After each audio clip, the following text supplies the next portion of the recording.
அனைவருக்கும் வணக்கம். என்னுடைய பெயர் ஞானமூர்த்தி. உலக திருக்குறள் கூட்டத்தினுடைய தலைவராக இருக்கிறேன். அந்த கம்போடியாவில் இருக்கக்கூடிய நம்முடைய தமிழ் உறவுகள் அங்கே ராஜேந்திர சோழனுடைய 1000வது கடாரம் கொண்டாடும் வெற்றியினுடைய 1000வது வெற்றி விழாவை அங்கே கொண்டாடுகிறார்கள்.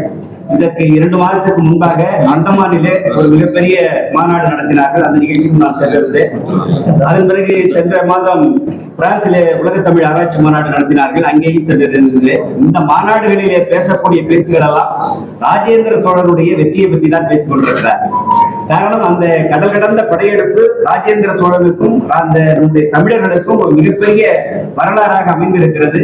அந்த அடிப்படையில் சீனாவோடு ராஜேந்திர சோழன் வணிகம் வைத்திருந்த நேரத்தில் இடையிலே அந்த வணிக கப்பலை அருகிலே இருந்த விஜய சோழ அரசை சார்ந்தவர்கள், அது புத்த அரசு, அந்த அரசை சார்ந்த அவர்களால் கவனிக்க முடியவில்லை. ஆனால் கடற்கொள்ளையர்கள் அங்கே இருந்து இந்த கப்பலை தாக்குகிறார்கள் என்று சொல்லி அங்கே ராஜேந்திர சோழன், அதுதான் இந்தோனேசியா என்று சொல்லக்கூடிய அந்த நாடு, ராஜேந்திர சோழன் படையெடுத்து அந்த நாட்டை கைப்பற்றி அங்கேயும் வணிகத்தை உருவாக்கி வந்ததாக இன்றைக்கு வரலாறு சொல்லிக் கொண்டிருக்கிறது. அந்த அடிப்படையிலே எந்த நாட்டையும் பிடிக்க வேண்டும் அல்லது அந்த நாட்டை கொள்ளையடிக்க வேண்டும், அந்த நாட்டு மக்களை அடிமைப்படுத்த வேண்டும் என்கிற நோக்கத்திலே ராஜேந்திர சோழன் செல்லவில்லை.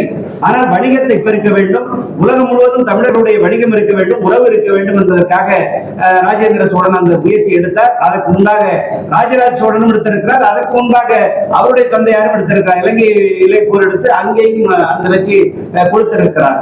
அந்த அடிப்படையிலே வணிகத்தின் அடிப்படையிலே சென்று வணிகம் நிறைய நம்முடைய நாட்டிற்கு வந்திருக்கிறது. அந்த அடிப்படையிலே தான் தஞ்சை பெரிய கோயிலை தங்கத்தால் வைத்ததாக வரலாறு சொல்லுகிறது.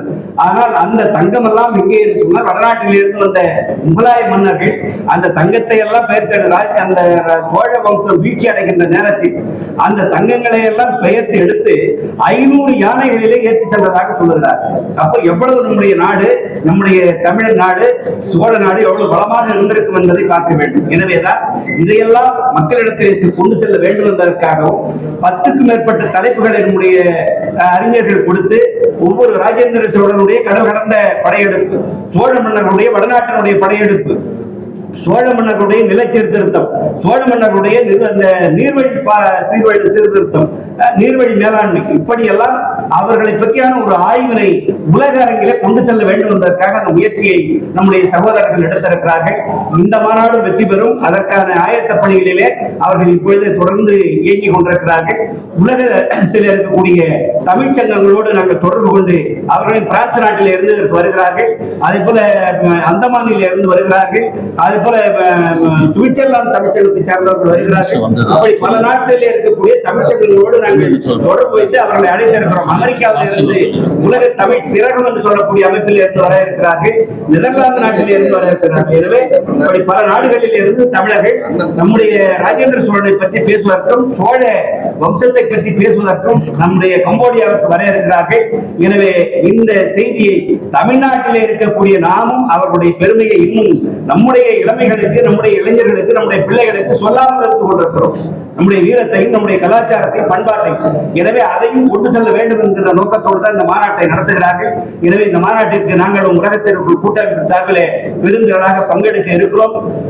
இந்த நிகழ்விலே வருகை தந்திருக்கக்கூடிய பத்திரிகையாளர், ஊடகவியலாளர்கள் அத்தனை பேருக்கும் உலகத்திற்குள் கூட்டமைப்பு சார்பிலே நன்றியை பாராட்டுதலை தெரிவித்துக் கொள்கிறேன்.